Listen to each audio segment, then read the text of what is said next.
butcher. Yung mga hindi pala alam kung paano kami maghiwa ng beef stroganoff dito, yan, panoorin nyo kung paano kami hiwain ito. Yan, kita nyo yan, ganyan lang yan. Pan-display namin yan sa counter. Tsaka sa labas, yung nilalagay namin sa tray.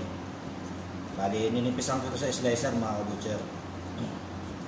Para hindi na mahirap magmano-mano kasi pag minano-mano nyo, matagal. Pala yung slicer namin mga butcher, yan. Para mabilis. Yan. Bali, ganyan na yung maging itsura niya mga butcher. Pakita ko sa inyo mamaya pag nilagay ko sa tray. Marami to.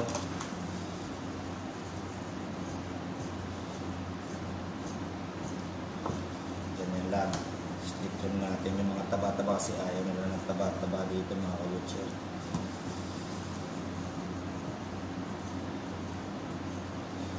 Ganyan lang kayo mag-iwa ng beef stroganoff. Bali tawag namin dito pag pronunciation namin beef stroganoff. Bali ito palang karne na to galing to New Zealand.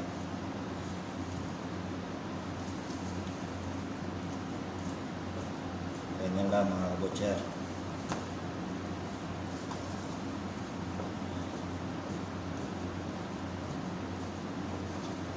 Ingat lang tayo sa pag-iwa, baka madalin-dali rin natin.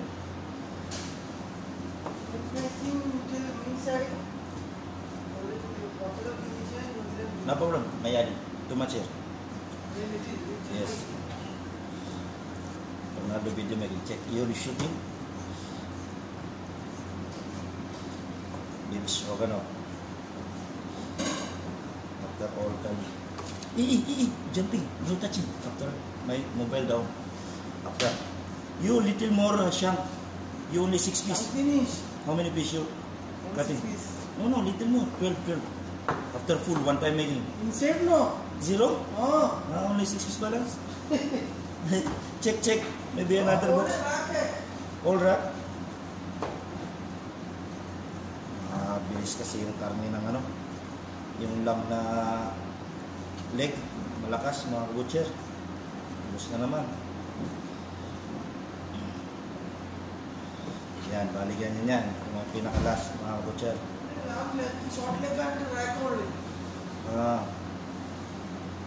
You check Indian buffalo color changing. You changing new. After means making.